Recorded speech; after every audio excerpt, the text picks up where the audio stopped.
ได้เวลาทำงานแล้วน้องแมวนอนกันอยู่วันนี้ใช้เครื่องเป่าไม่ใช่ ใช้เครื่องกวาดใช้ไม้กวาดก่อนจะเก็บกวาดฝักจำจุลีเนี่ยจำจุลีตกลงมาร่วงเต็มตอนนี้แดดข้างนอกร้อนก็ขอทำในร่มก่อนทำในร่มคือใต้ร่มจำจุลีทางภาคเหนือเรียกต้นฉ่ำฉาจะมีกิ่งไม้แห้งตกมาด้วยกิ่งไม้แห้งตกมาถ้าใครยืนตรงนี้ระหว่างที่เดินมาตกใส่หัวก็จะได้รับการบาดเจ็บฝักจำจุลีจะมีน้ำหนักเปล่าไม่ไปครับเขาจะมีรสชาติหวานกินได้นะเดี๋ยวลองกินดูหน่อยมั้ยกินได้จริงๆนะอร่อยด้วยปวดตั้งกล้องก่อนตั้งกล้องปุ๊บมีฝักอย่างนี้นะฝักอย่างนี้บีบเข้ามาเดี๋ยวก่อนดิตั้งยังไงดิผมไม่เห็นนี่บีบมาในเนื้อนี่ไหนอ่ะ ผมไม่ใกล้เกินไปมั้งสีจะเข้มเลยหนึ่งตัวเนี้ยนะระหว่างเม็ดมันจะมีเนื้อชุ่มฉ่ำเลยหวานเหมือนน้ำผึ้งนะถ้าให้วัวกินวัวชอบกินแต่ตัวนี้แต่มีแค่นี้วัวไม่พอกินวัวชิมดูได้นะอร่อยหวานเดี๋ยวผมจะกวาดตรงนี้เก็บกวาด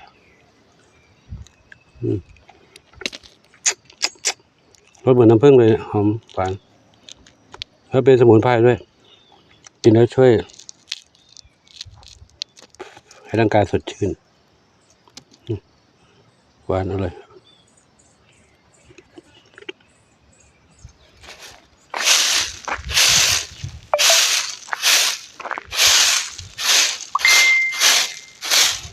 ใช้ไม้กวาดค่อยๆเขี่ยไปมือเขามีน้ำหนักเครื่องเป่าไม่ไปนะเครื่องเป่าก็เสียพลังงานน้ำมันเป่าประโยชน์มันไม่ไปแต่ขี้ฝุ่นอันนี้ถ้าไม้กวาดนี่ไปดีแต่ไม้กวาดต้องใช้กำลังแขนเหมือนกันเขามีน้ำหนักเขามีน้ำหวานแล้วก็ลงมาติดกับฝุ่นก็เกาะเพิ่มน้ำหนักไปอีก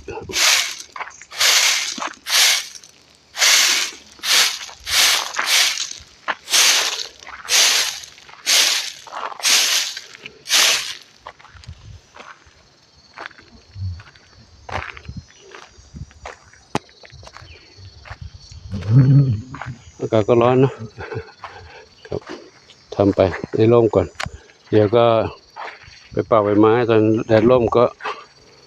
เป่าใบไม้ในสวนไผ่นู่นนะสวนไผ่สวนปาลานแล้วก็จะส่งน้ำพระพุทธชยมุนีนี่นะเราคนมาส่งก็ไม่เป็นไรแต่เขาส่งทีหลังได้ปูส่งก่อนเดี๋ยวตัวนี้กวาดตัวนี้ก่อนกวาดตัวนี้เสร็จเขาไปส่งน้ำพระ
กว่าไม่ไปแล้วน้ำหนักเยอะ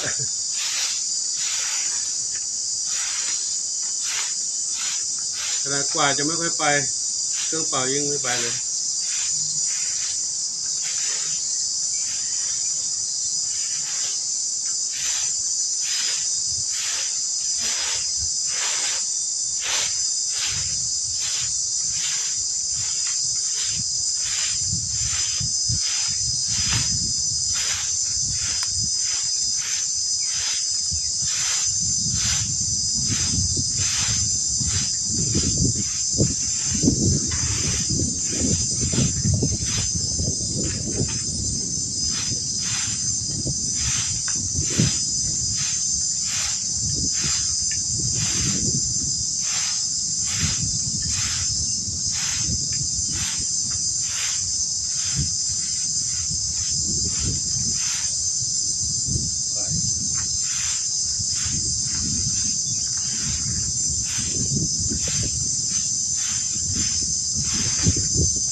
การมีต้นไม้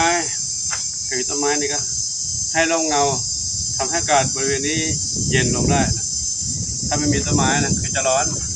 เดี๋ยวลองไปดูเปรียบเทียบตัวนั้นดูเนาะเปรียบเทียบตรงที่ไม่มีต้นไม้ดูบริเวณนี้มีต้นไม้ทำให้ร่มรื่นร่มเย็นถึงแม้ว่าใบจะลงมาบ้างฝักแก่จะลงมาบ้างนี่หลวงปู่เก็บกวาดแล้วเนี่ยเปรียบเทียบตัวที่กวาดแล้วก็จะเรียบไปนี่นะมองไม่เห็นมั้งเป็นเงาอาจจะมองไม่เห็นส่วนนี้ที่ยังไม่ได้กวาดก็เป็นแบบนี้นะเป็นฝักดำนี่นะมองเห็นไหมเห็นอยู่เนาะฝักดำเยอะๆเลย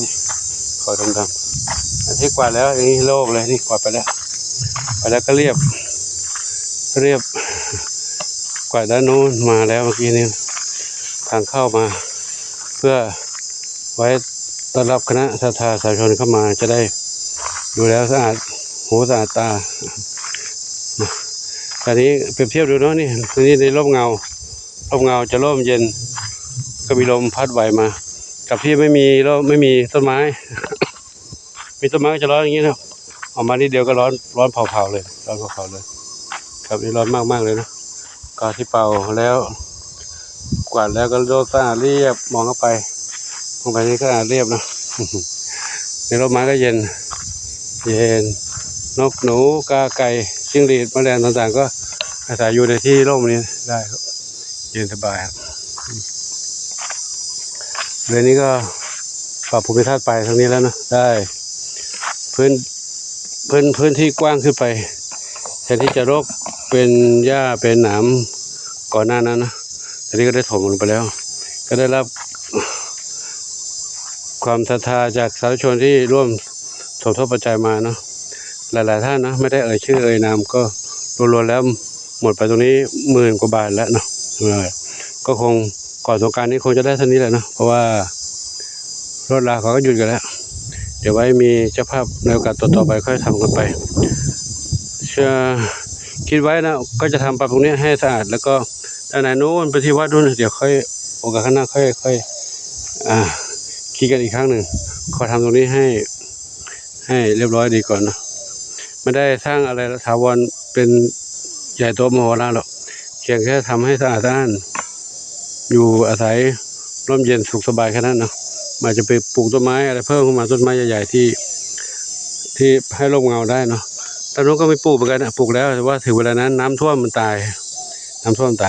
ปลูกไว้หลายต้นอยู่นะไป10 กว่าต้นทางนู้นถึงปากกล้วยนู่นนะถ้าน้ำท่วมขังถึงประมาณสัปดาห์นึงก็ตามไปแล้วปลูกไว้หลายอย่างแต่ต้นนะมีมะขามป้อมมะกล้วยมีมะม่วงมะนาวมะอะไรหลายอย่างทางนู้นนะปลูกไว้ก็น้ำท่วมมันตายแต่ทีนี้ก็เราก็จะถมพื้นที่ที่บางที่น้ำท่วมให้สูงขึ้นส่วนที่น้ำท่วมก็ให้น้ำขังตรงนั้นแหละเอาไว้ทั้งน้ำดินน้ำลมไฟอยู่ครอบกันสมบูรณ์นะเดี๋ยวหลวงปู่จะกวาดตรงนี้เสร็จแล้วจะไปเป่าใบไม้ตรงนู้นแล้วก็จะส่งน้ำผ้าตรงนี้ครับน้ำผ้าบริเวณนี้จะเอาน้ำมาพรมน้ำพรมก็จะใช้เครื่องสูบนะเครื่องสูบจากบ่อบาดาลตรงนู้นนะที่สูบใส่อ่างน้ำวันนั้นนะตอนนี้บอกโยงเจ้าของสวนแล้วว่าจะขอยืมเครื่องซื้อน้ำมันให้เขา แล้วก็ให้ค่าเหนื่อยค่าขนมาสู่น้ำจะส่งน้ำพระคือจะใช้สายยางสูบน้ำขึ้นไปรถตรงนี้หมดเลยนะแล้วต้นไม้ก็จะได้น้ำเย็นๆไปด้วยนะตรงนี้ก็จะได้น้ำเย็นด้วยเพราะน้ำที่วัดนี้ไม่พอแรงดันไม่พอขึ้นสูงไม่ได้เราไม่ได้ใช้ปั๊มน้ำแรงดันนะครับก็อันนี้ก็ถ่ายให้ทุกท่านได้รับชมประมาณนี้ก่อนนะเดี๋ยวรอทำงานตรงนู้นค่อยไปชมคลิปนู้นต่อไปมีหลายๆอย่างที่ต้องทำในช่วงนี้ไม่กี่วันนี้นะสงกรานต์แล้วก็เดี๋ยวก็ทำไว้เผื่อไว้มีคณะศรัทธาญาติธรรมเข้ามาไม่มีใครมาก็ไม่เป็นไร เราก็ทำให้เราสะอาดไว้ก่อนเนาะสะอาดไว้ก่อนเราก็อยู่อาศัยที่นี่เหมือนกันกับก็ขออนุโมทนาสาธุกับทุกท่านที่มีจิตศรัทธาร่วมด้วยช่วยกันดูแลพุทธศาสนาดูแลวัดวาอารามเสนาสนะปรับภูมิทัศน์พุทธสถานพระพุทธชัยแห่งนี้ซึ่งเป็นพุทธสถานเก่าแก่โบราณอายุหลายร้อยปีนะ